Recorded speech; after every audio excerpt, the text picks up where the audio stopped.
Hello everybody and welcome to the first day of the Grand Chess Tour 2000, what year is it, 16? 2016. My name is Gustafsson and I'm being joined by none other than the High Sparrow himself, Grandmaster Peter Svidler. How you doing? Very confused by that analogy. I'll try.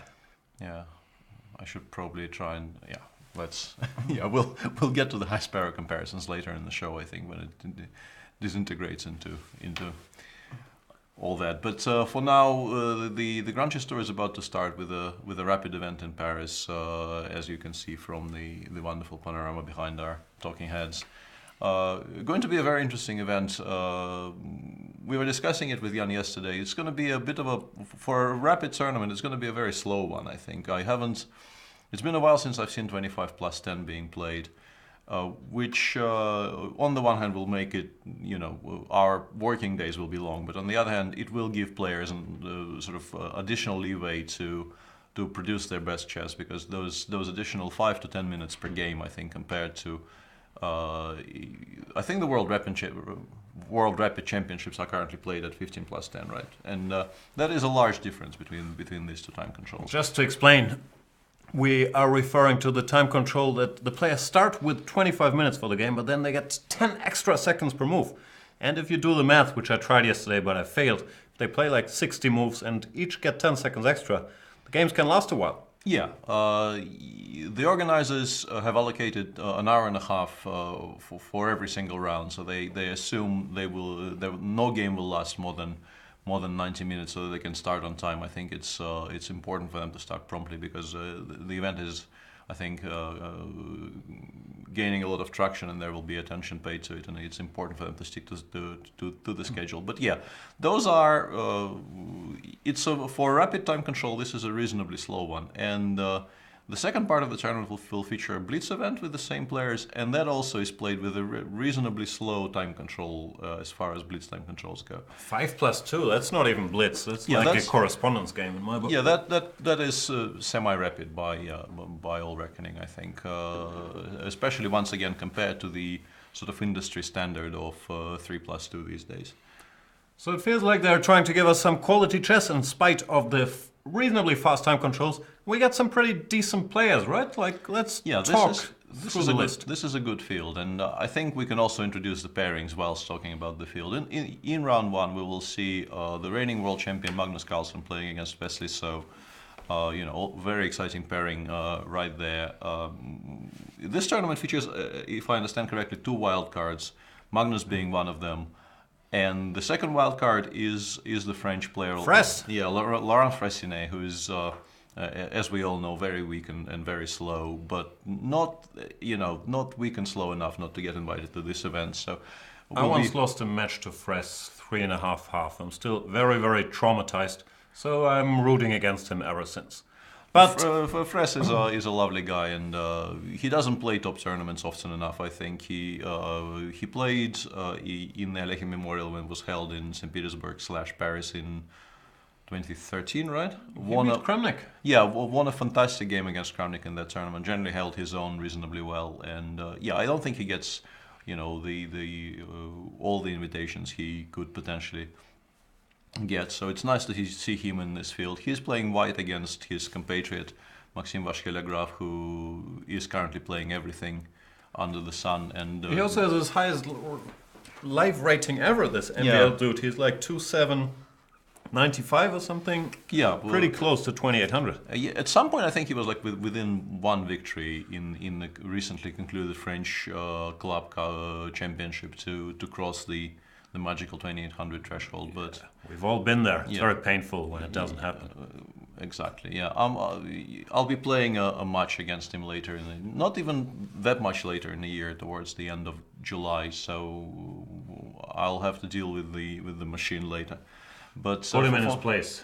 Yeah, but for now I'll be watching with great interest and trying to pick up on weaknesses and leaks in his game, so to speak. Hikaru Nakamura is playing Vladimir Kramnik, two players who don't really need any introduction. Hikaru is one of the foremost rapid and blitz specialists in the world right now, and he is on the record saying that he feels that there are very few people in the world who hold their own against him in these formats. So will be interesting to see how he does in a very closely packed field of this strength. This dude Kramnik, he's deceptively good at rapid and blitz. Like you think of him as a very old man because he's 40 years old and he played Kasparov in 2000 and all that stuff.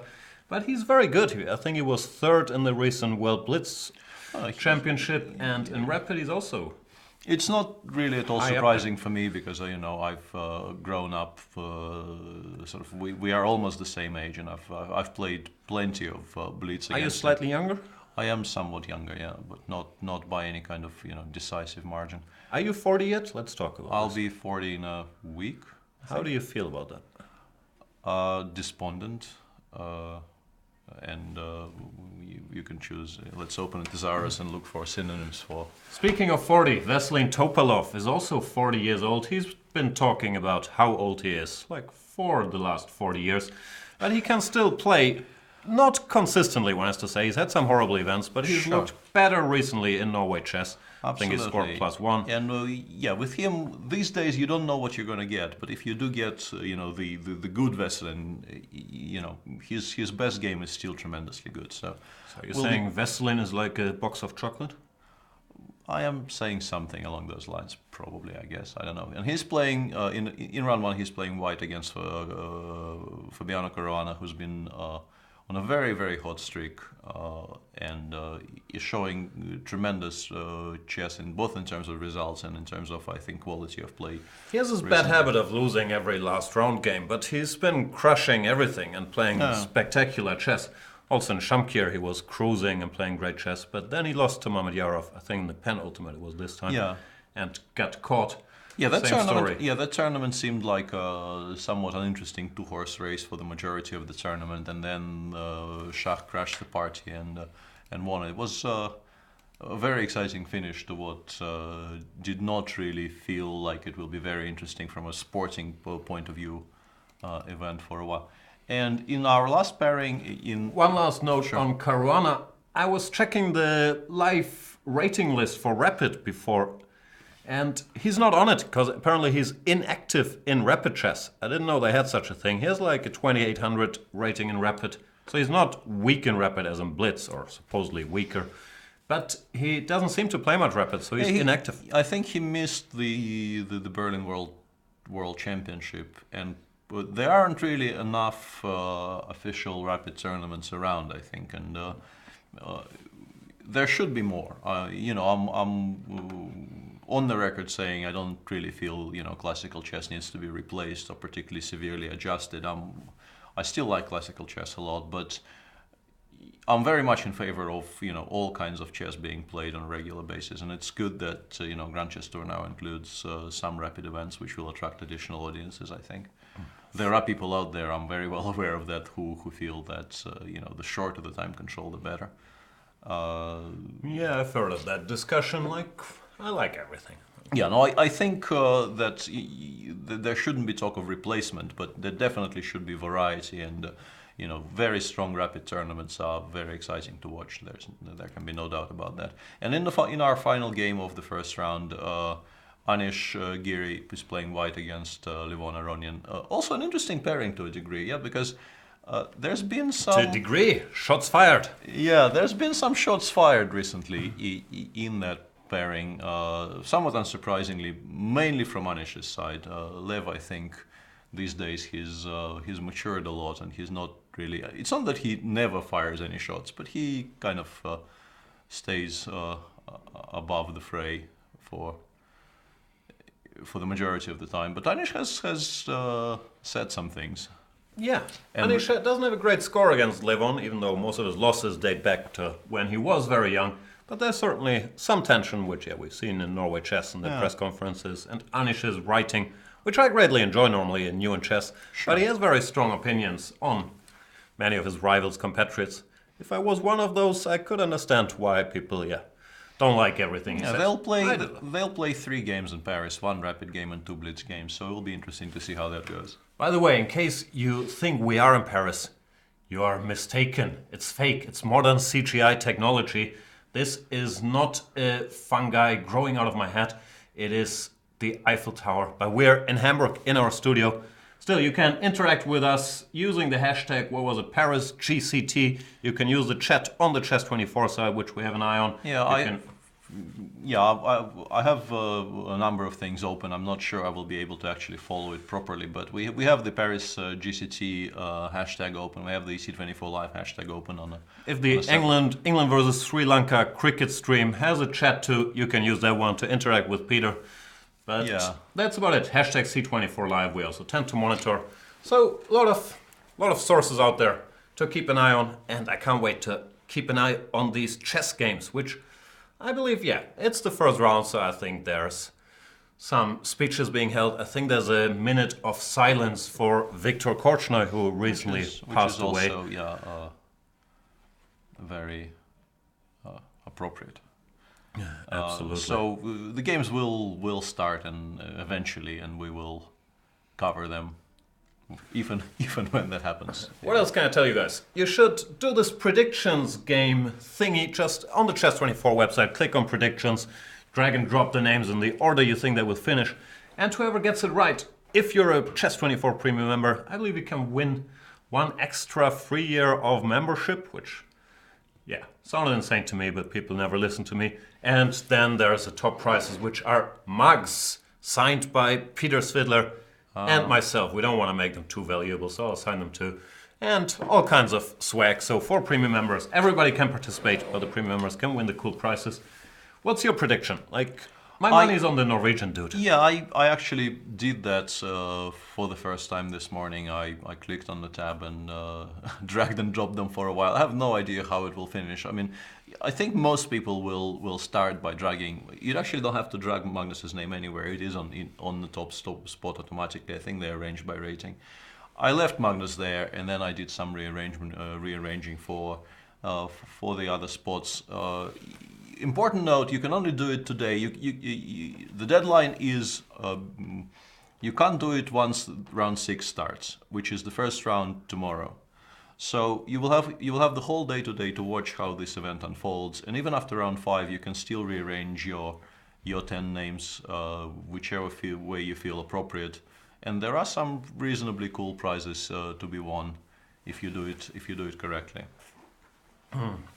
And there I was thinking Jan is drinking from that mug just to, as a sign of respect, but he obviously uses it as a prop. So yeah, I'm all about the marketing, you know me. Would like to actually see some games at some point, because there's only so much you can say about mugs with my signature on them. But I got a lot of mug material ready, but I don't want to mug everybody just yet. So we were talking predictions. I don't really know. They don't play that much rapid, so it's hard to. It's also much more of a day-by-day form kind of thing. Sure, it's very hard to predict. Yeah, this thing, even classical tournaments for me, I get stuck very, very easily predicting. Even single games, let alone tournaments with such a tightly packed field, as I already mentioned. But in rapid, form is much more important. One bad day will wipe you off the radar completely. We've seen people. I think let's say if you talk blitz, there was a break, if you remember, during the opening blitz in Norway, and before the break, Li Chao was I think on +1, and you even picked him to be one of the top 5 finishers who will get more whites than blacks in the classical tournament. And after the break, me down, Li Chao. Yeah, after the break. After the break, the break sometimes completely destroys your flow, so to speak. And after the break, he lost the remaining 4 games. Even though he up to that point he's been playing really, really well. And then something happened during the break, and it no longer clicked for him, and he finished I think in the bottom 2. Yeah, even our boy Magnus not immune to it in the World Blitz Championship. He was cruising on day 1, and then on day 2. He just wasn't feeling it, and lost a couple games.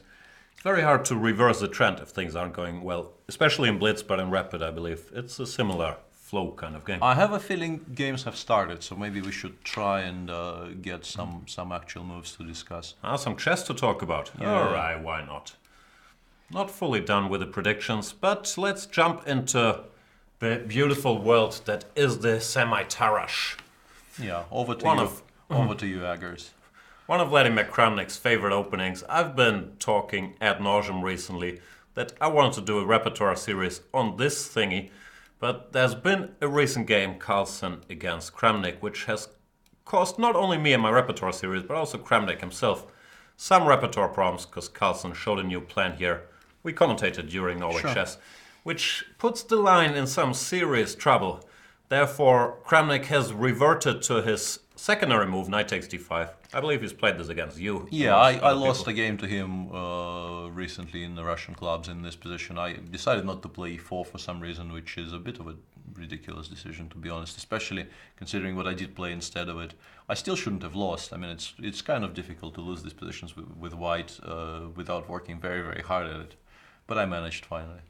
No one's ever accused you of not being a hard worker. Exactly. So yeah, the semi-Tarash. Looks a bit like the Grunfeld, but black strategy is more to get rid of two pairs of minor pieces very, very quickly, which we see here after knight f3. There's other moves and so on. But this is the main line. And then have decent squares for his pieces. The most common plan in most lines is b6, bishop e7, knight d7. Queen somewhere, rook somewhere, have a look around. And black is solid.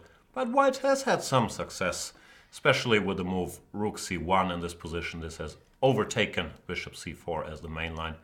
And I believe that's what Hikaru played. Yeah, it's gonna be a theoretical battle. I don't normally bet against Kramnik in theoretical battles, but he's lost some games here to Mamedyarov, to some other people. Yeah, he so- lost a game to Carlsen in that Norway chess opening blitz as well. So yeah, it's not a completely dead position. Moves are intentionally delayed, Twitter tells me. So that's the reason why we were waiting for them somewhat longer than we expected. So Why is that? Is it an anti-cheating measure? normally, any kind of a delay during a chess tournament is an anti-cheating measure, which is a bit strange in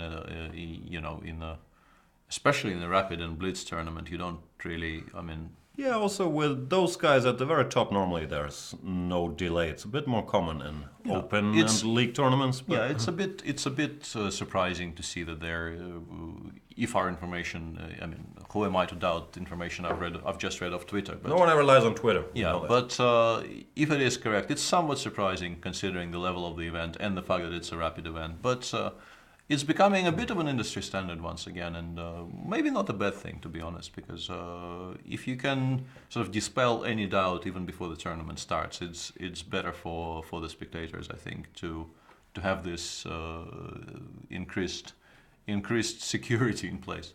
I'm confused, but I tend to be late, so probably the delay is good for me.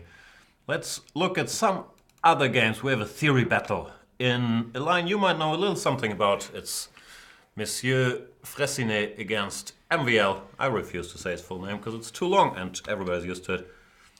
So tell us stuff.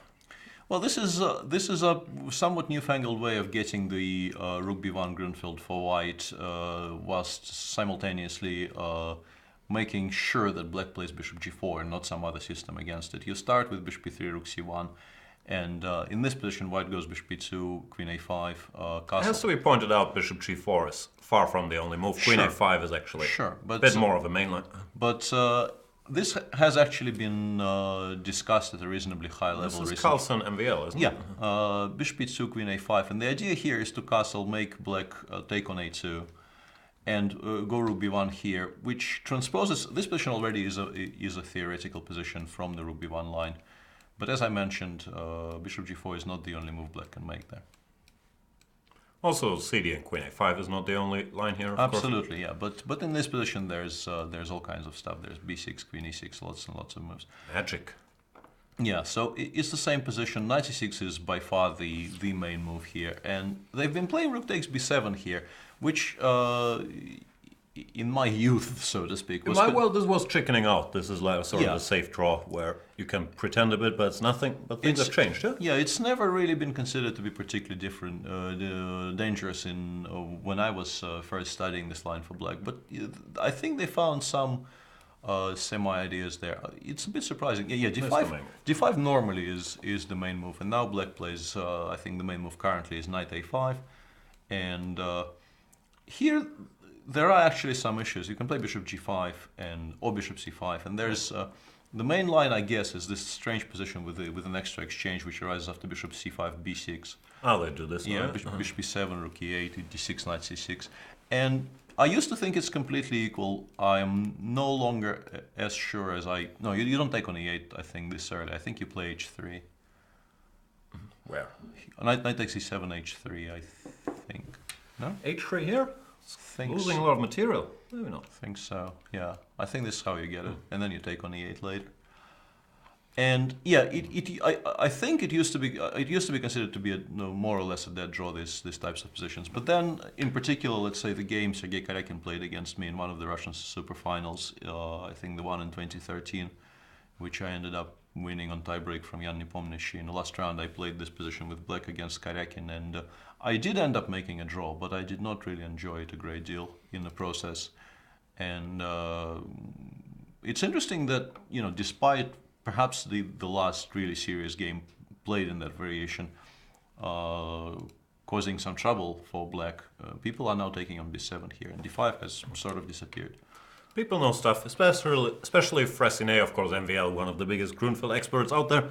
But Fressinet, apart from being a 27-number player, he's also been a second for Vladimir Kramnik and Magnus Carlsen in the recent World Championship matches those guys played. So I'm sure he's had to look at a few Grunfelds here and there. Yeah, sure. So this is all theory. Yeah, I'm not even sure if bishop takes f3 is so horrible, but yeah, that's the other line. But, I guess it's supposed to be a little better for one. Sure, I mean it's playable, but you do get some pressure. Bishop d7, I think, is the main line here, and bishop b5, I suspect is a newish idea. Yeah, newish idea here. What do they do here? Normally rook e1 or some move, maybe. I can't remember theory, but I've seen this position. Yeah, no. There's definitely been some games recently, some top-level games starting from here, but I can't really remember what they were doing there. And yeah, bishop b5 is reasonably fresh. MVL, after some thought, replied with a6. I guess the idea is to play bishop a4 here and transfer it towards b3. There's also some d5 ideas later in the game. Maybe bishop b3, knight g5 somewhere. No, and Fress actually played queen a4. Some tricks. Yeah, maybe you can play knight e5, but you could have played knight e5 on the previous move as well. So instead, Fress goes queen a4. Queen takes a4, bishop takes a4, going for this endgame, which shouldn't really be horrible for black, to be honest. I'm somewhat surprised by this, because this looks like it should be very, very holdable. Knight e5 blitzed out by MVL. I expected that to happen. This should be very close to equality. Takes rook a1, and I think the simplest way to go about it here is just to play knight f6, e5, knight g5. I don't think you're losing this endgame. If we go here, I think I've achieved something if I forced you to go knight g2, but maybe not. Maybe not as much as I thought. So maybe I can jump here, but maybe then I c5. spotted rook c1. I know, yeah, that is a problem for black.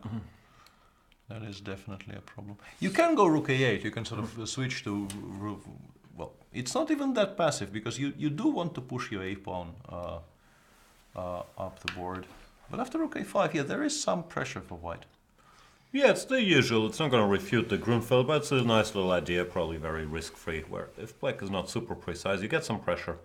So, interesting stuff from Laurent Fressinet. Which game do you want to see? Giri, Levon?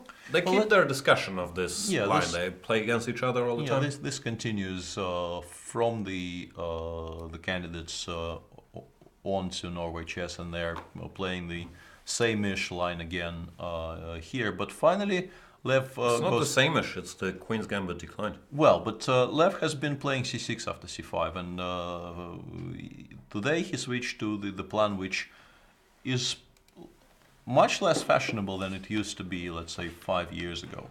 Yeah, brief history of this position. 15 years ago, everybody played this. Then, like 10 years ago, they all switched to this, which has been the main line for a long time.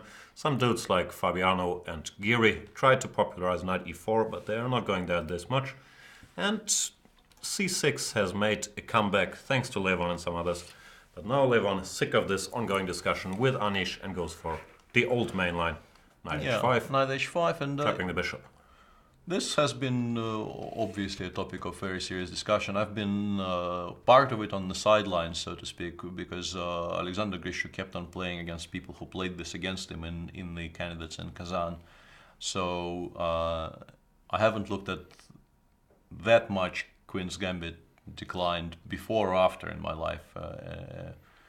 Did you enjoy the experience? Not particularly, no.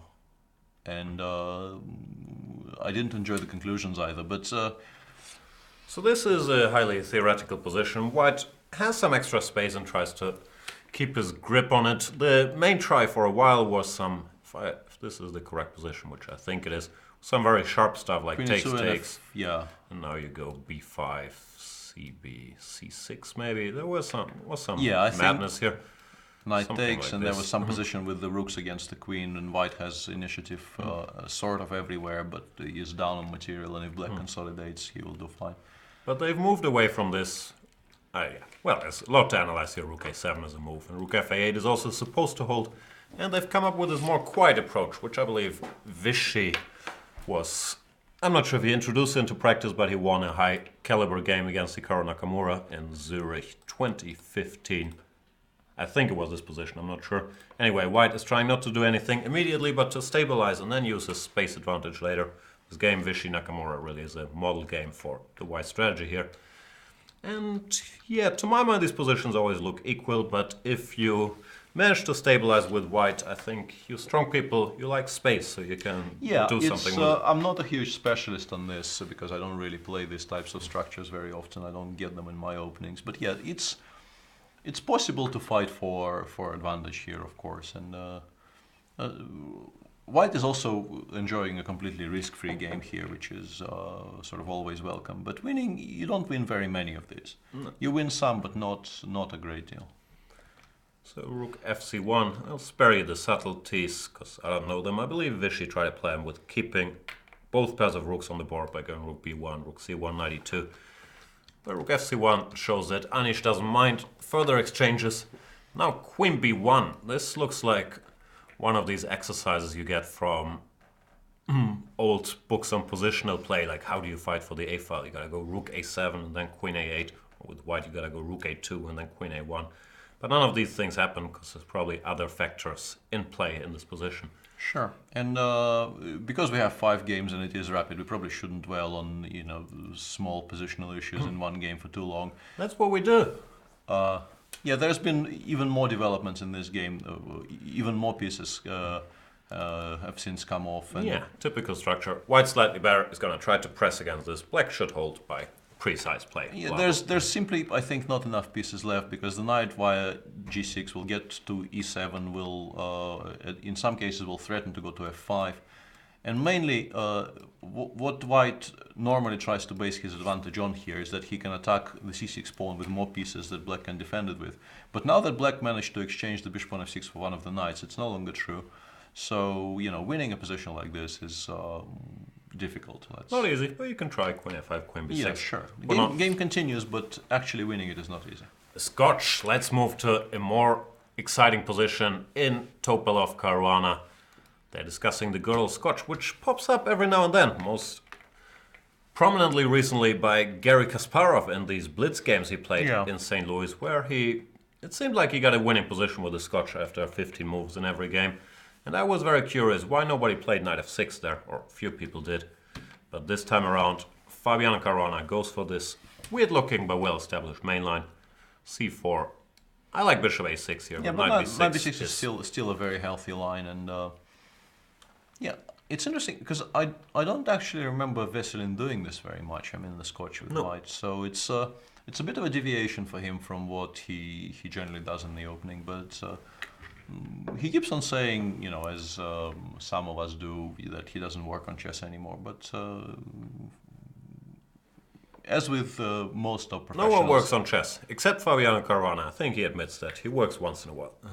Even though he recently said that he normally works 2-3 hours a day if he's motivated. So, yeah, people like understating that there's some work that goes into being good at chess. Yeah. And you're the only exception. I know you've never worked a day in your life. I know that for a fact. So queen e6 is the main line, but here after queen e4, They used to play this weird line with bishop b4, Yeah, there's right? there's lots and lots of theory connected with the line, starting with bishop b4, bishop d2, bishop a6, and then takes d5, which I think currently is supposed to be ever so slightly better for white. No? Is it bishop a6 here? I think so. Yeah, b3 takes d5, queen h4, and Queen f3 or queen h4. yeah, queen somewhere, and it's a very very sharp position with. I could never fully equalize with black here. I've tried. I can't remember. I think rook c1 or bishop e2, but I know it wasn't that easy. So they switched to this move g6, which is a typical plan. Put the bishop here, attack the center. And that's what's happening. Quick d6. This is a temporary pawn sec. Yeah, Vachier went for the pawn grab because if he doesn't, he really can't aim for very much, I think, here. But after bishop a6, which is what Fabiano played, This looks nice for black, doesn't it? I'm beginning to like black a great deal, to be honest, because first of all, we can grab the queen. yeah, the queen is in trouble. The queen will need some help already, and maybe knight d5 is the plan, to have knight e7 check as a reply to rook c8. It looks weirdly scary. I don't know. You're the dude who can calculate. Yeah, but, even something like yeah. e4 or something. Yeah, My piece is so active. you need to be very very careful here with white. It does feel like you're playing with fire. I can't refute knight d5 immediately. I guess e4 is the first thing that needs to be checked, but maybe knight takes. But yeah, it's not really going well. Like queen e4 or I'm not sure you need to give this check even. Bishop f3, we can have queen d4 check and then attack the queen somehow. Rook fc8 maybe. Something's gonna drop here. There's also bishop Yeah, e5. bishop e5. Yeah, it does feel like you know, there's great potential for this position to become very dangerous for white, and I don't think black is ever worse. It's only one pawn, and he's the better developed side already. Well, better developed is probably wrong, but better coordinated. And the queen on c7 is just a huge issue for white. Looks like Fabi's done his homework. I was thinking maybe you have to throw in some. But how does this help? And, Yeah, jump and then, just to stop ef. But, maybe. But here, yeah, this might be a better choice actually. I only thought about knight d5 after considering f5 gf. I did it in the wrong order, so to speak. Always the same. No, I don't know, but I like Fabi's chances here. It looks like he's done his homework, so maybe working on chess does help after. Bishop takes c4 in this position, maybe though. Oh, And knight look at takes you d5. and your fancy tactics. Knight takes d5, and yeah, seems okay for black. Queen b6. I mean, if all else fails, I have queen b6 here. Yeah, but this is like a dream outcome for white, right? Yeah, you probably are not losing this. You're also not winning. Not Yeah, better 4g3. either, Yeah, 4g3. White is actually probably quite comfortable here because the bishop on g7 is stupid and the bishop on b3 is a monster.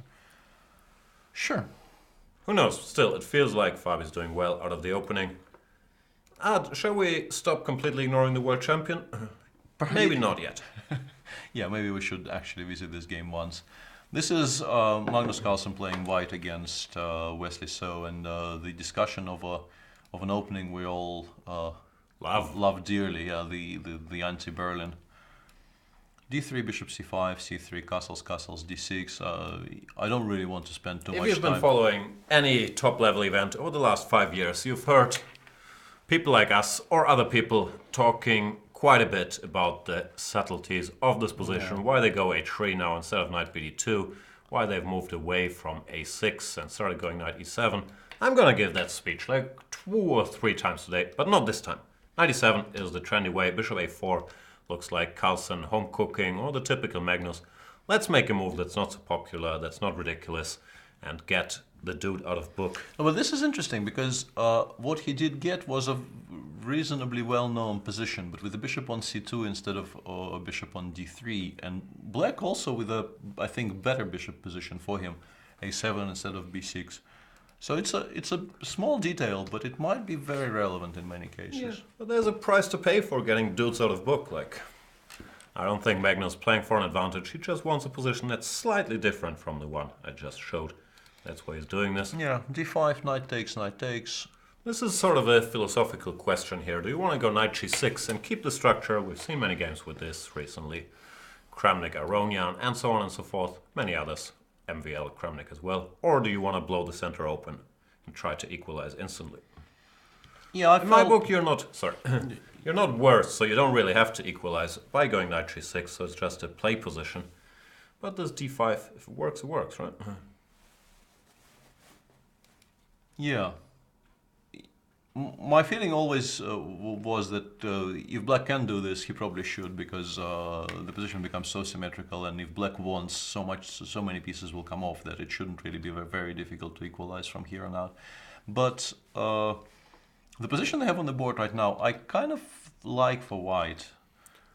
Well, it looks like a rook e1 Berlin for you. Yeah. Berlin heads out there, you probably know what I'm talking about. There you get the symmetrical structure. But yeah, the bishop on a7 is still somewhat out of the game, and you can try and base your play around that, because black needs some time to for that piece to rejoin the action. Also, there are currently some potential threats on the king side. Knight g5 might be slightly awkward if black allows it, which is why Wesley played knight e4 here. Magnus made a very nice little move, queen b3, which is not only attacking the b7 pawn, but perhaps more importantly, it makes it much harder for black to play f6. Because rook takes e4 will be a reply immediately because of the current pin along the a2 ga diagonal, which means that the knight on e5 will stay unchallenged for a while.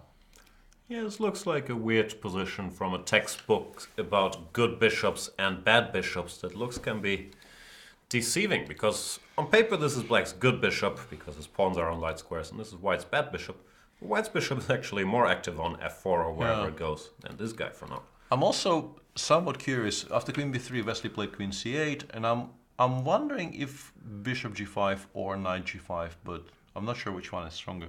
I was also trying to figure this out, but I didn't get very far. So takes f6, yeah, and then the knight can go anywhere. g4, g3. I don't know which square to choose. Probably g3. Yeah. Drop it somewhere. Yeah, and it's kind of awkward. Rook f7, I guess, is the most natural reply, and he plays something like bishop f4. Play bishop f4 to start immediately fighting against the return of the a7 bishop to the fold. Like c6, rook e2, rook a1. It seems quite nice for white. Yeah, this also seems like a position Magnus will enjoy playing greatly, because stable little advantage, lots of possibilities for quiet improvement of your position. Exactly his cup of tea, so to speak. He doesn't hate that stuff. No. One pit stop here. Fressinet, MVL. Should be a draw somehow. Should be a draw. I think knight f6 might equalize on the spot. Knight b6, rook a5 maybe. Because rook a6, e5 it was annoying me, but this is an immediate draw. Egalite. Yeah, and Magnus actually has done what we've just described. So skills. We're doing okay. He's doing okay. And he's also doing okay. This position looked interesting. Yeah, here apparently by move 17, Vladimir hasn't spent any time yet, which is very unsurprising. He is reasonably, let's put it like this, reasonably well known as a very, very well booked up player. In fairness, though, this position is, I believe, still a game Aronian Kramnik, where he took on a f3 and didn't fully equalize. And rook c8, knight d2 has been the topic of discussion. I've spent some lonely spacebarring hours trying to force a draw here. Got close, but there's some chances for white connected with takes, and then either knight e4 or knight c4. Like, you have to be very careful with black. So Kramnik apparently found another way, but this is the main line of this stuff, so you can be fairly certain he's checked this at home. Yeah, f6 so, and depth. EF just knight takes f6, I guess, and white would very, very much like to land something on c7, but he never seems to have any time, because rook c7 here runs into knight d5 simply, and white loses material. And after some thought, Hikaru played queen g4 here, but I'm a bit surprised, because in the position they have on the board right now, queen g4, knight takes e5, queen takes e... No. Knight takes... Yep, sorry. Queen e6, king h8, I assume. Although maybe rook f8 is also a possibility, but I don't really see why not king h8. I'm not sure how to equalize with white, to be honest. Maybe takes on queen d6, but Well, Well, this was slightly worse here. Queen d5. yeah, no, this black will play. Also queen. Oh yeah, sorry, I was about to blunder mate in one, which is, and on the same square again, it will be very a very Kramnik related blunder. If after queen f5 I would play queen takes d4, queen h7 mate. It would be, very reminiscent of an infamous mate in one Fritzy boy. blunder. Yeah, against Fritzy boy. So king h8, maybe d5, queen d3, queen d6, and this. Do you survive this? But yeah, you Rook probably d8 or takes rook on d8. rook d8. Yeah, no, this is horrible. This is dangerous. This is horrible. You can take on f6 after queen d3, but I think I can just play rook f6. And once again, I like black. I mean, this bishop is much better than this knight, and Yeah, so Hikaru has been out prepared by Kramnik. Yeah, probably Hikaru. I think I also didn't check this rook c1 f6 because I also looked at this. Probably it's not what the computer gives. And Kramnik dug deep here to find a playable line for black. Found this one. Because it's queen g5, I think it's what people did. Wasn't easy at the very least.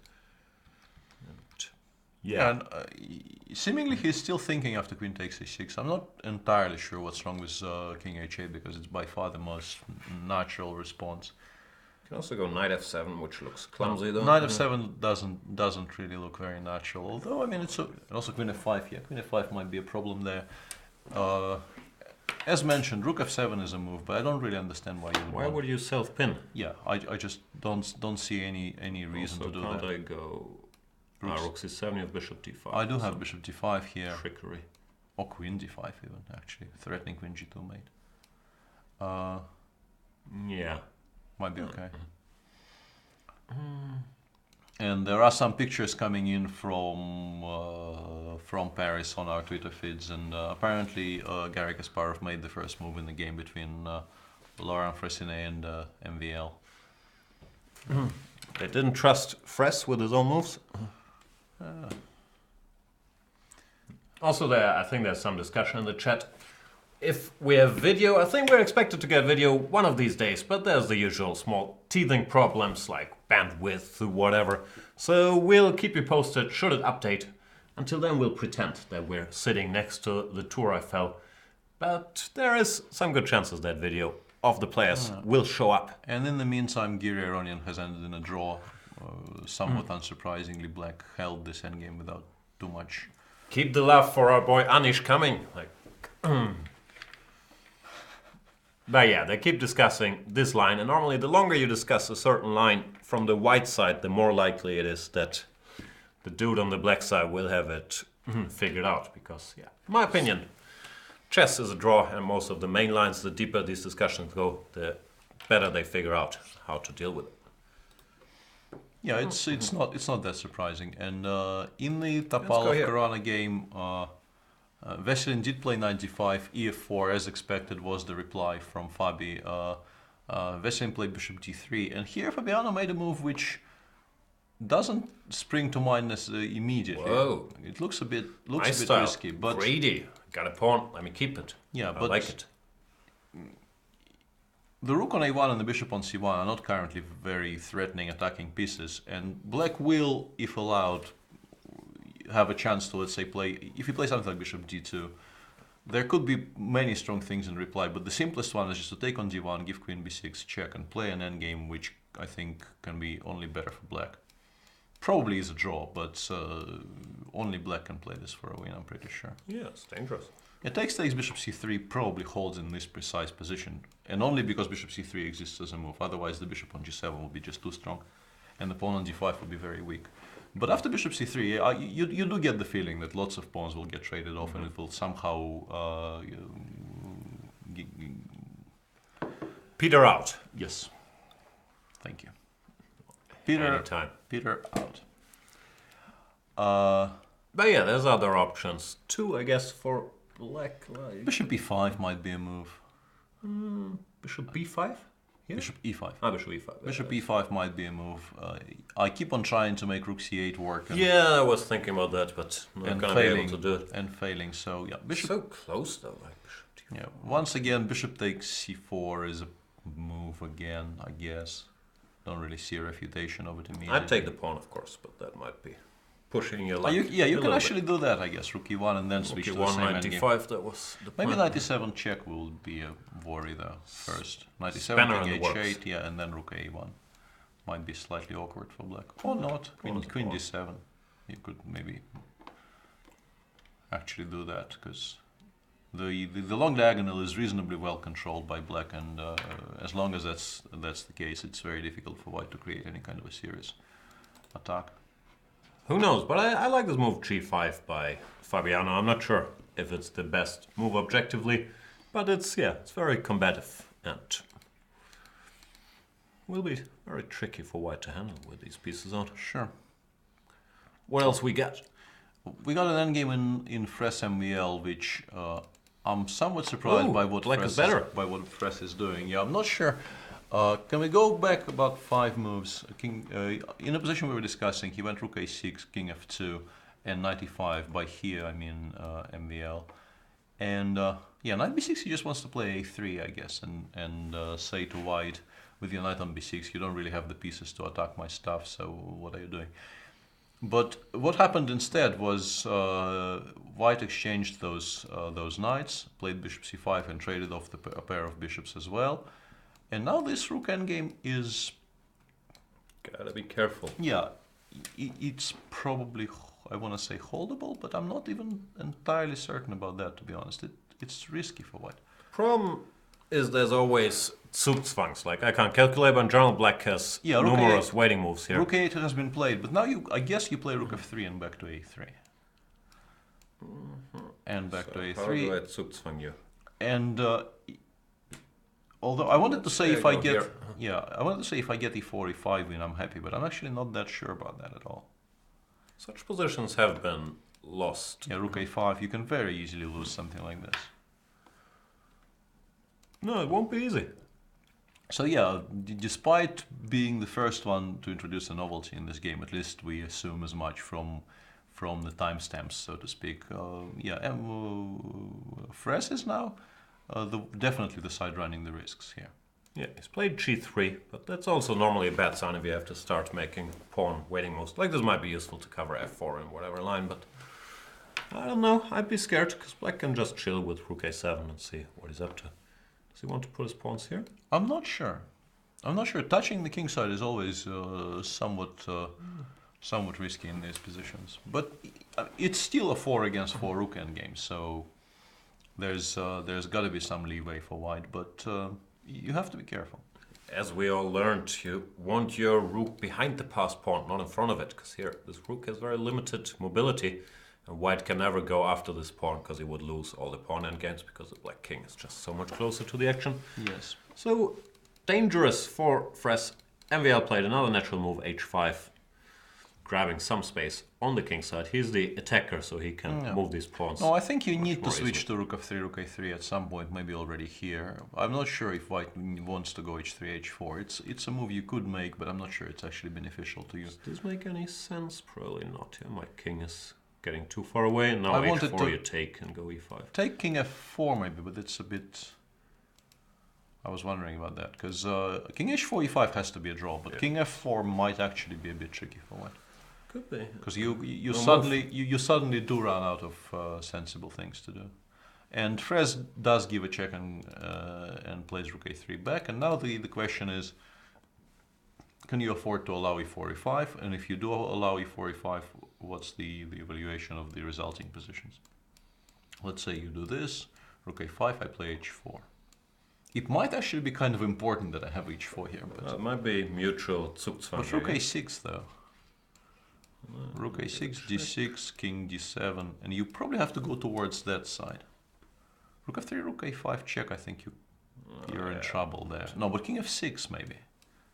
Oh no, hang on, I forgot about rook back. Yeah, rook a6, and yeah, this is lost probably. Probably, although it's not that easy. King f7. How do you cross the 6th? That's true. It looks a bit ridiculous, but how do you actually cross the 6th here? Can I Zugzwang you? No, probably not yet. I'm not sure. It might actually be holdable, but once again, We're being told that in between rounds 1 and 2, hopefully we will add video from Paris, so you will have the option of watching people blitz out stuff, with shaking hands and. Yeah, by adding video, we don't mean video of us, because we know you can see us and we know you want to see us, but if you want, like, small distraction of having to see the players, like Carlsen and these dudes, we'll get that after the round, it does sound like. Yeah, this is too complicated for me. They've done something totally different, G5, G4. Yeah, I think this probably makes White's life somewhat easier, because now he has a target on the 5th to attack immediately. My rook endgame instincts, which are more or less 0, but they don't like G5.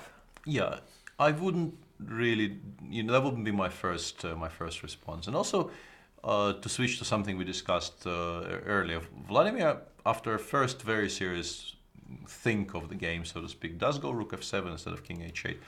Why? Yeah, I don't really understand what was wrong with king h8, and hasn't really been explained to me by. As usual, we are, at least for the first part of the show, we're doing this without any aid from mechanisms. So if there's an obvious answer to why king h8 is bad, we don't know it.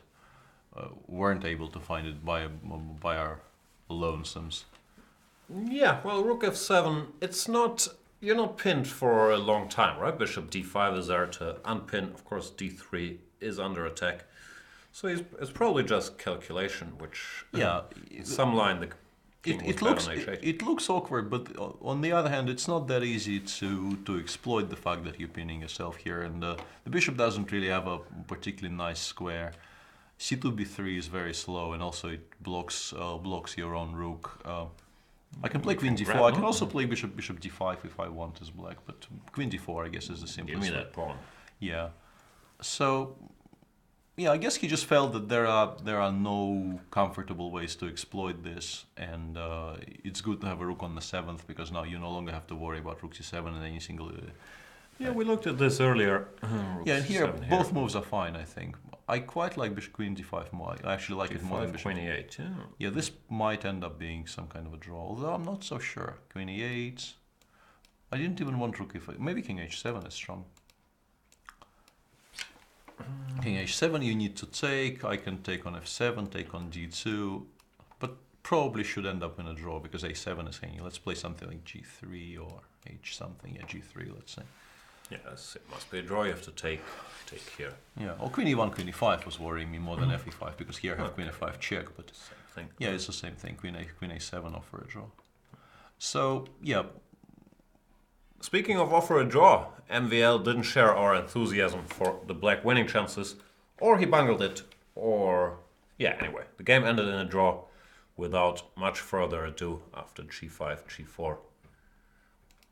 Takes.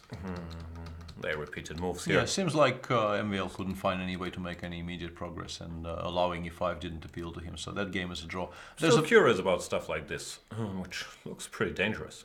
Yeah, h4, but maybe e5 maybe immediate. e5 here, yeah. But then, I mean, it does get very sharp, although, yeah, rook g3, king f4, I thought maybe. But yeah, probably doesn't work.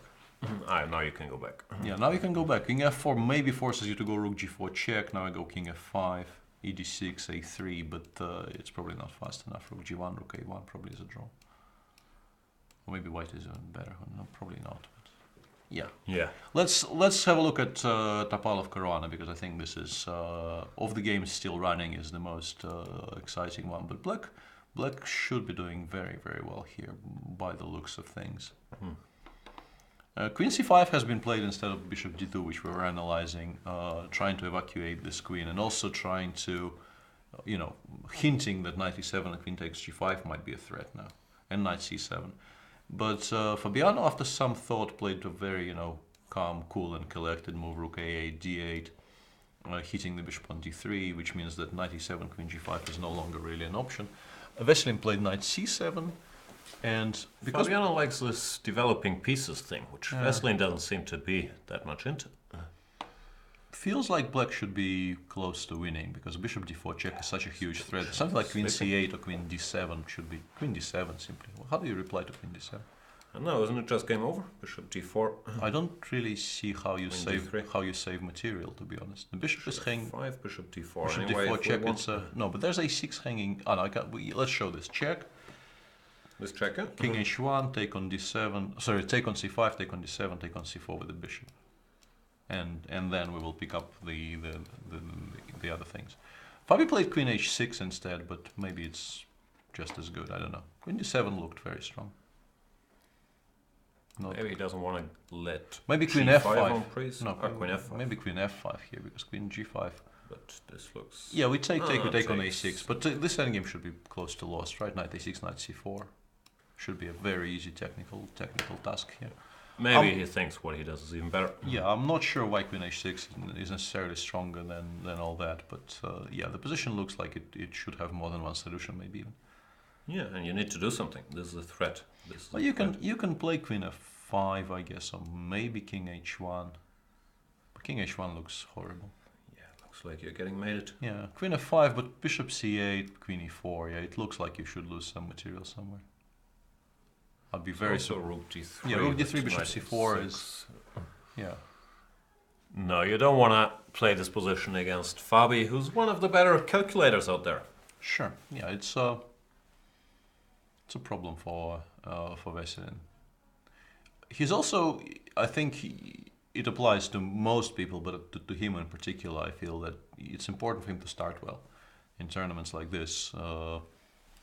I think the Moscow candidates were more or less ruined for him by his first round loss against Vachier, where he got a very, very nice position with black out of the opening and then proceeded to misplay it and lose it. And I think, you know, in as much as you can, you know, argue for a complete derailment of your tournament by one loss, I think his tournament was somewhat derailed by that game. So, yeah, seems like first round will not be particularly kind to him here. He does go king h1, but even something. Rook d3, knight a6, and some move here. I'm looking for a forced solution. It feels like there should be some breakthrough, but I can't make it work just yet.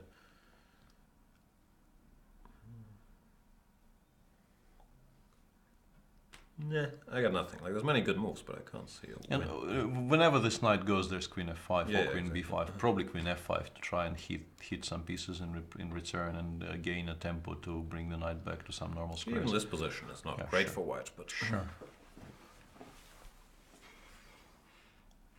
this might actually be just winning. I don't know. Yeah, could be. Could very easily be extremely unpleasant for white. What do you do? You might not This even is need hanging. knight a4, to be honest. After rook d3 and knight a6, rook fd8 here, followed by rook d1. I mean, just sort of illustrating the fact that the bishop on c1 has no moves, and the pawn on f4 does such a tremendous job of restricting it. Yeah, the choice of lead in development. Yeah, rook d1 followed by you know, a mating attack Rook of some f1. sort. Yeah. Well, there is queen g1 in reply, but it's not a particularly attractive thought. No, Veselin in trouble. Is Hikaru Nakamura in trouble? Bishop Bishop f5. It's been a while since I understood what was going on in that game. For instance, why not queen takes g4 here? That I understand. Check. Yeah, and bishop f, yeah, that's the way to. I've been trying to make this work in other positions, but here it does work. King h7. I mean, variation kind of continues, but you don't really want to do this as well. Start as I would draw with this. Yes. I might have more. I can't calculate, but I might be able to take on f8, right? Yeah, queen f8, queen g2, and I'm not sure black is entirely lost. Oh, yeah, maybe he is. Yeah, He's not enjoying knight g6. himself very much, for sure. Yeah, yeah. You don't want to do this with black, but still, it kind of brings us to the point we were discussing earlier. Why do you play rook f7?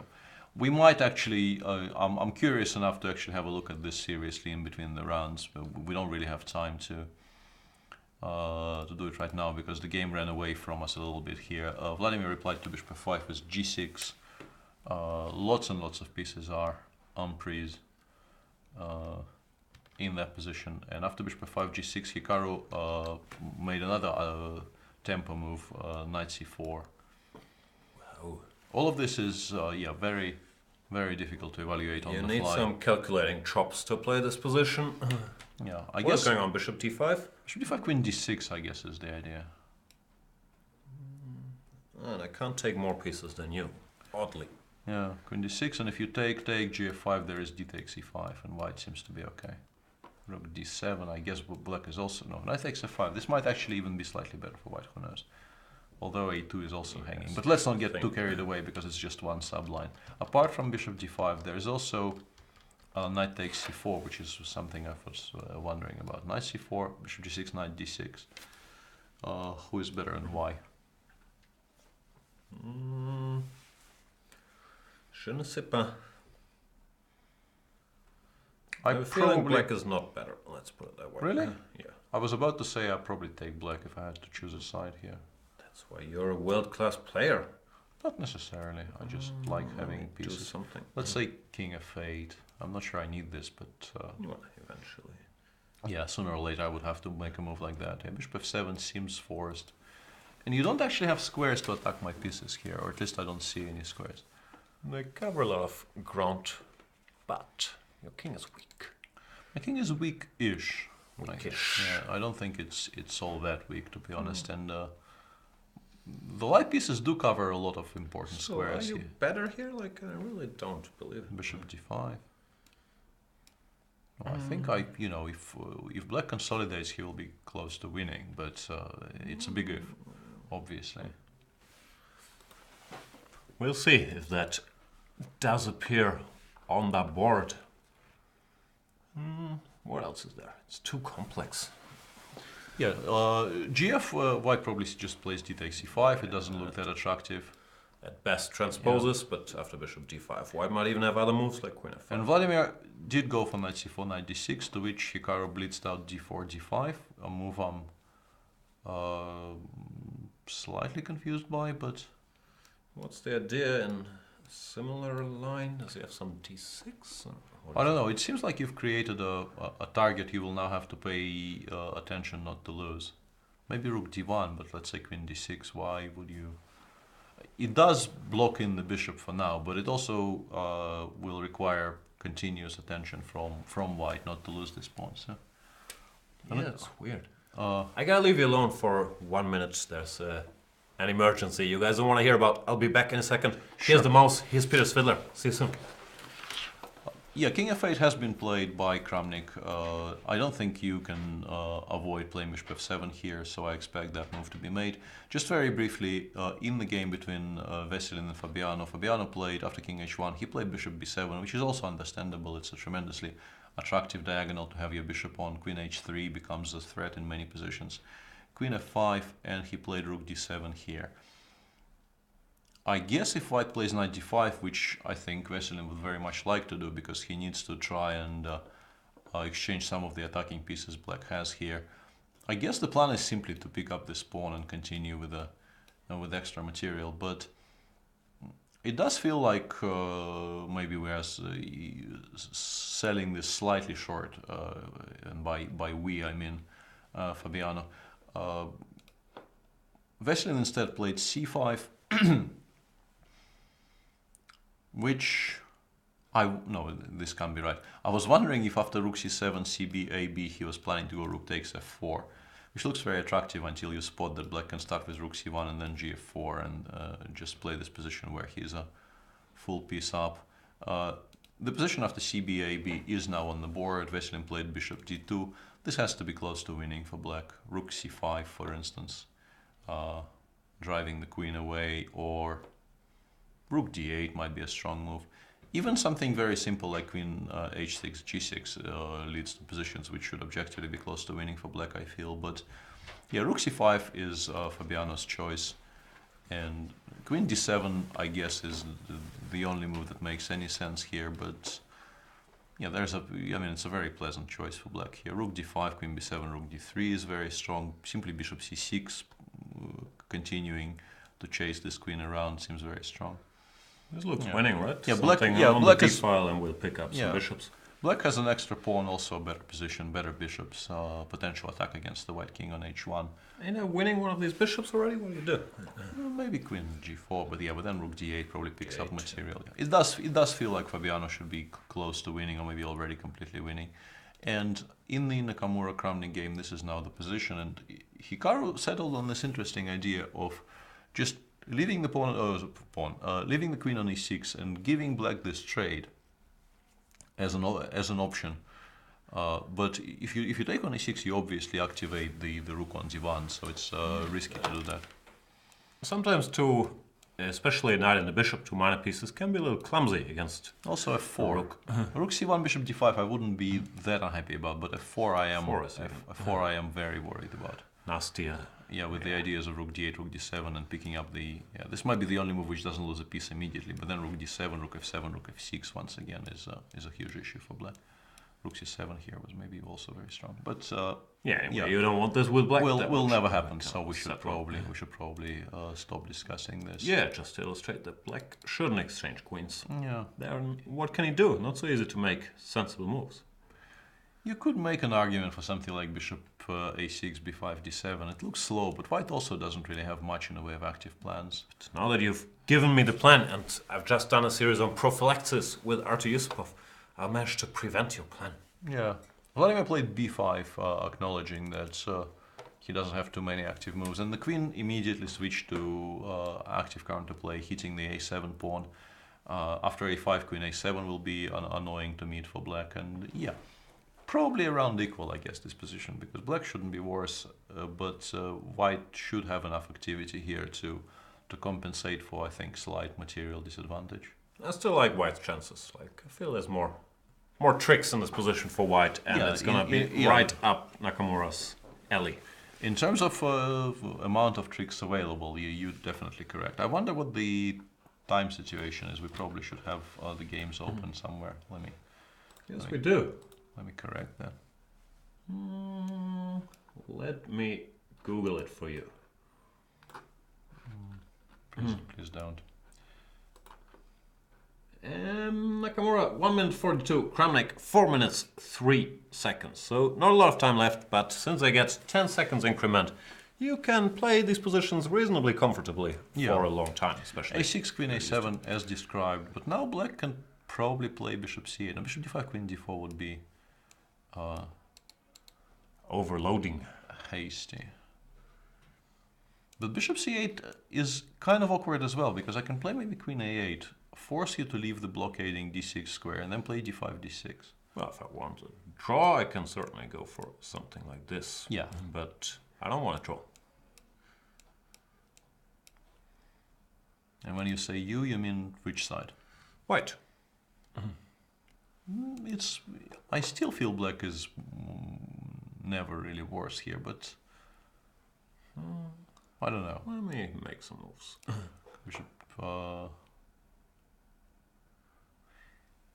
Bishop d7, king e7. Can't grab your things. I want your things. You can have my things. My things are mine. That's why they're called my things. I'm not sure. Technically, they're Kramnik's things. Yeah, I don't see a trick.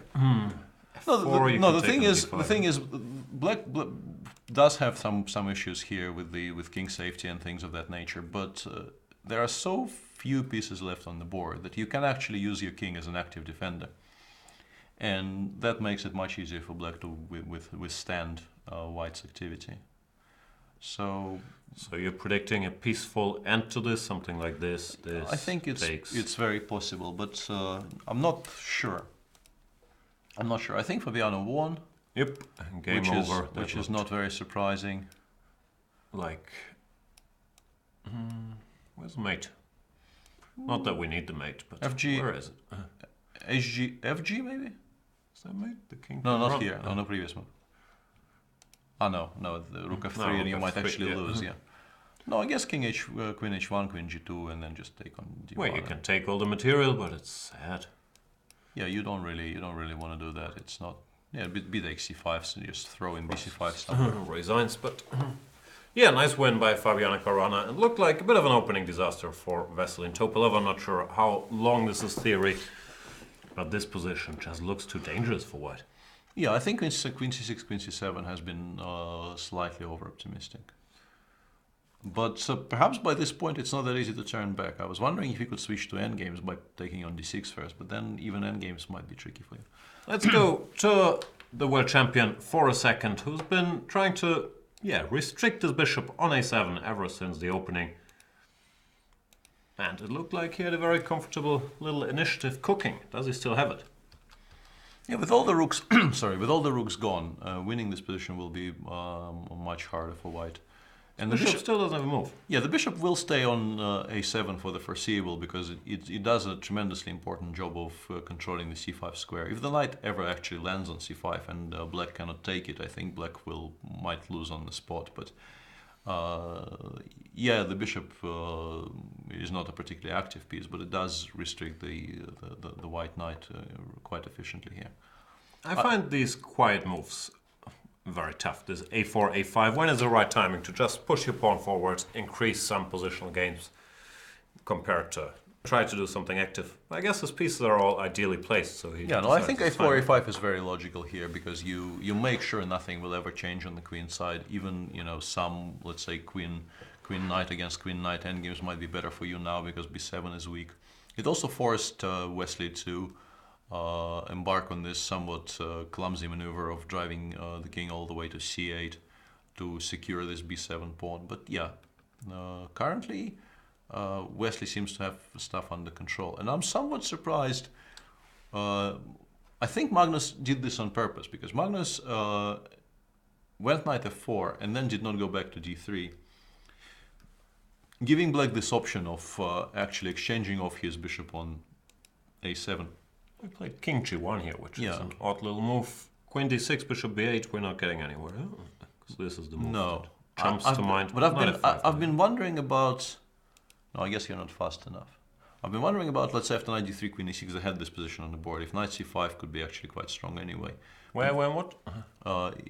Let's say a move ago, after move 32. Here, knight C5, bishop C5, queen C5 with the threat of queen A7. But knight F5, I think, is just fast enough. But hang on, queen F8, queen B8. Why isn't this very strong for white?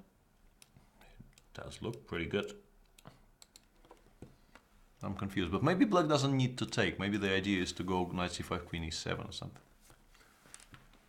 Anyway, this is now somewhat immaterial because what happened in the game was Magnus left the knight on F4 and black happily played bishop B8, knight D3, bishop takes G3. This move is a little cryptic. Maybe he was just trying to make a waiting move and forgot that black can go bishop b8 here. He's also maybe knight f5, bishop h2 is one of his ideas here actually. Although here queen e7 looks okay to be honest. So yeah, this is what we have on the board right now. Takes, knight f5, and Magnus played g4. Feels like progress for black, but he still has to be a little careful, right? If he can't get his knight here. Sure, but he did go knight g3, which is a nice little maneuver. Counterplay. Counterplay, and also knight will look very, very nice on e4, controlling the c5 square, which, as we mentioned, is the one square the knight on d3 wants to occupy quite badly. So let me change my opinion by around 180 degrees. How does white make a draw here? Shouldn't be an issue. Knight c5, knight e4, knight takes e4. Knight c5, queen e7 That's though. what bothered me. Queen e7, king f2. A little weak. Knight h1 check. Yeah. I guess you can do this even. You can actually even do the because queen e1, king h2, you're suddenly forced to make this preparation. Triangulated yourself. But you still have the draw, but yeah, you're not winning this position. Yeah, how do we have a draw here? Queen g3. Ah, sorry, yeah. Yeah, I hallucinated the same thing, but it's sorry. Yeah. No actual checks here. Yeah. And in... No, but of course, if black wants a draw, knight e4 check. We'll do the trick. Sure, knight... Or will it? Will it? Yeah, knight e4. Knight e4, and the pawn endgame is risky, and the queen endgame is probably lost. So... Curious, yeah. There's this check. Knight c5, Wesley blitzed out h5. I like it. If you can fortify this dude, then there's always mating threats against the king. G takes h5 has been played, and is now forced. queen e7. I'm slightly confused by all this. I guess king f2, knight f5 is Wesley's idea. He's being clever. He's sneaky. He's Magnus has to be very careful here. That's what I'm saying. Yeah, this is an interesting shot. King f2 is on the board. Knight f5 is also on the board. Now black definitely has, you know, the first threat. Threatens mate in 2. How do you survive? King g1 maybe. I mean, it's a sad move to make, but it might still hold. To be Just a honest. perpetual, yeah. Yeah, because b7 is too weak, and you never have that second tempo to give a check on e1, g3, and play knight e3 or knight h4 because you get mated first on the queen side. I guess king g1 still holds, but yeah, it's curious how the tables have turned to a degree in this game. You will see a lot of this, by the way, just a fair warning, and also let's get our excuses in early. Due to the fast-flowing nature of this tournament, we will be wrong more often than usual. What have we been, except from me not being able to speak, what have we been, I can't say what have we been wrong about. It's so unnatural to me to admit any wrongdoing, so I start stuttering. So what have we been wrong about? I'm not sure, but there will be mistakes. There will be blood. Yeah, probably not in this game. It's very curious that he didn't go king g1. He played g4 instead, which I think he's playing for a win. I think he feels that maybe he can get his king to a2, and then black will be discoordinated, and he will have some kind of initiative here. But in what world doesn't black have minimum a perpetual here? Yeah, I don't really believe this can happen, but yeah, queen g3 check, king d2, knight d6 is what Wesley played. I think this may have been... I think you might lose with white. I think this may have been a mistake to go for this with white. Yeah. Maybe he wants to go knight b7, queen f8, and queen g7, but it's a drastic measure, let's put it like this. But I mean, if you allow queen takes g4, you're really not going to be liking your position very much, I think. He does go knight b7, so at least I was... But the thing is, you don't play this if... It's not being done out of joy, let's put it like this. And also knight c4 check might be very strong. Yeah, that's what I was thinking about, but I can't find a mate yet. Queen f2, queen f1, king h2, knight g2. But queen f8 check is a perpetual, this is the issue. This is the draw, yeah. This is the issue, yeah. No, yeah, he went queen g2 check, which I'm slightly curious about. Why would he? Queen f1. He's probably just blitzing out moves to make it... No, I'm wondering if he has some kind of a desired square for queen he's aiming for before taking on b7, but I don't really see how bringing the queen to e2 is better than keeping it where it was. Just time trouble with these 10 seconds increment. It's nice to give a check and then think. But it feels like... King c1 has been played by Magnus, and now... Yeah, you cannot really not take on b7 because knight c4, knight d6 check is just ridiculous. You can play knight d8 here, queen takes g7 and look for something, but I'm not sure that something actually exists because the h-pawn is... This is fast. Yeah, the h-pawn runs very, very fast here. Yeah, it should be a draw. He brought the queen over to e4, and after king b3 he now has to take the knight, which is what he's done. Queen f8. Probably wants king c7, king b8, not to keep the knight around. I'm not sure. Knight d8 and... No, what I was planning to say is completely ridiculous, so yeah. Don't do that. Very curious. Very curious. And also, very good for us spectators, because had Magnus gone king g1 instead of g4, I feel the game would have ended in a perpetual some time ago, but yeah, now it's a very exciting, very unbalanced position. And king c7, b8 does happen. I think you just play h6 here, knight a5, king a2, and you say, sort of do your worst. Yeah, well, it comes down to tempo, but white is just in time. We don't have time for stuff like this. Yeah, you need to make too many moves in a row here. You probably need to start looking for perpetual. h6 is on the board. I wonder if queen b1 is a move here, or queen d3. Queen d3 is what Wesley played. But this is a bit of a draw for Is there a mate, or is it just... No, I think it's a perpetual. Checks. Queen b5 or d1, I think both of those moves make a draw. Yeah, no, queen d1, before yeah. I was getting Yeah. a little anxious. Yeah, well, queen b5 is good Yeah. enough. Queen b5, and then you start checking. Wherever you go, the checks will follow. Magnus is not really in favor of all that. He goes king a3. Oh, he's still trying to make something happen. Is Yeah. that realistic? Queen b5? Maybe he has some queen f8, queen b4 ideas. I think that's what he is trying to achieve, but yeah, very curious. What's the? Let me just briefly check the times because I think this they're is both now. living on increment. Magnus has 1 minute, Wesley has 32 seconds, so it's not a lot of time left. Queen b1 has been blitzed out by Queen b1, Wesley. but Oops, now sorry. I'm wondering if I go h7. I've been trying to calculate this and sort of not succeeding. h7, queen a1, king b3. How do you make a draw? Don't ask me all these tough questions. King c2. How This has fast to be am I has to running be out of lost. checks? Yeah, has to be lost for black now. Why? King.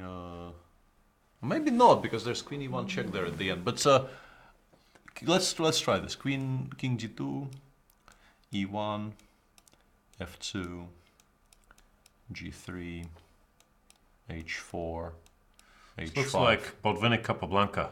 h5, and I win, I think. Botvinnik also won that game.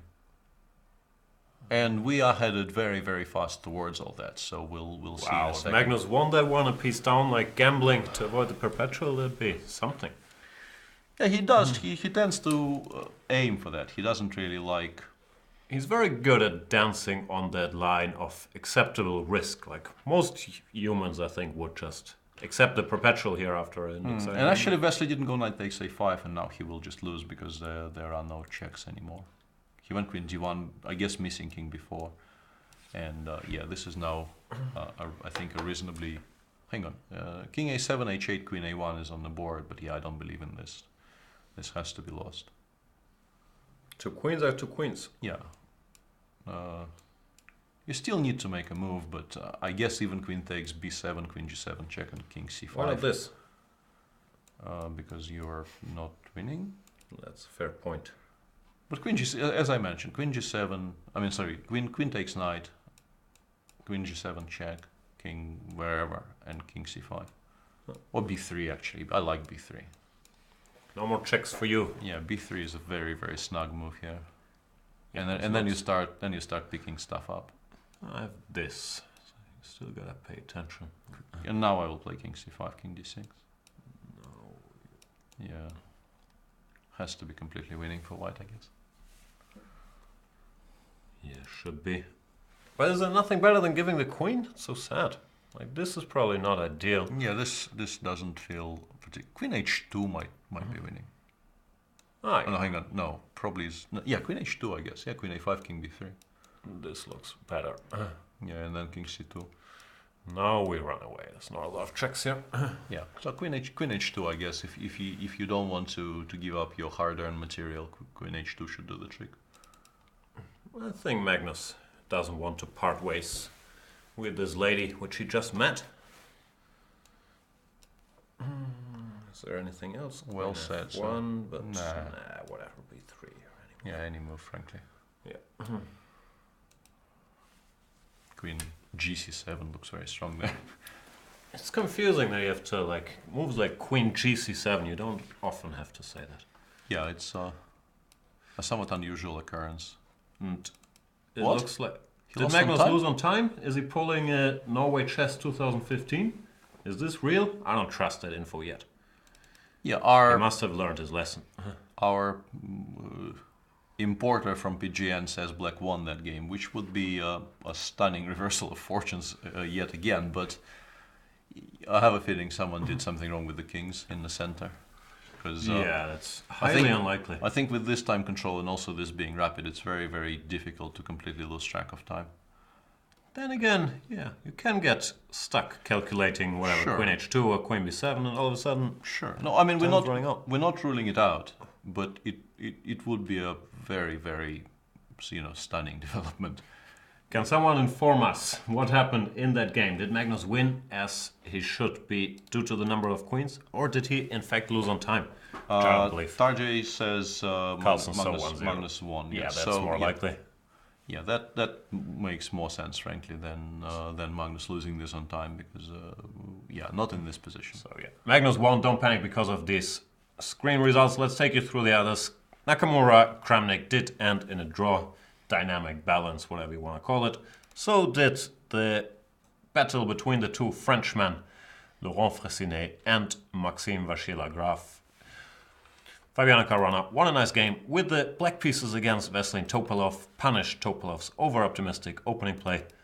Giri Aronian continue their theoretical debate in this line of the Queen's Gambit declined. Levan Aronian made a draw without particular trouble, it looked like. That is round number 1, and we have a surprise leader of the tournament. It's this Norwegian kid called Magnus Carlsen, the wild card actually. Didn't even qualify for the event, but was invited by the friendly organizers. Pulls an upset in the first round, takes the lead. Magnus Carlsen on 100%. No, together with Fabiano Caruana. There's an update again, because the official Twitter account of the Paris Grand Chess Tour says incroyable. Magnus Carlsen perd de temps contre ça, which I think means lost on time. I speak French to this extent. So do I, but stop confusing us. There's very conflicting reports. We're gonna have video for the next round, then we'll know. But for now, we have to trust what you guys tell us. Did Magnus lose or position win? complètement gagnant. Complètement gagnant. Je ne comprends rien. Après avoir pris de gros risques. After taking a lot of great risks. Yeah. We are French speakers here. Apparently. Je ne peux pas parler. Yeah. Je n'y mange pas ce jour as well. Alors, qu'est-ce qu'on fait? Okay, we should probably stop with the fake French accent. Sad, yeah. And okay, so we are now reversing everything we said about this Norwegian kid. He is trailing behind in the entire field, not really doing very well. So sad, you know, people inviting unknown players who haven't actually even qualified for the event, and they are struggling against this very strong field. The leader is Fabiano Caruana, who's been playing great chess in 2016, and we should await more developments, I think.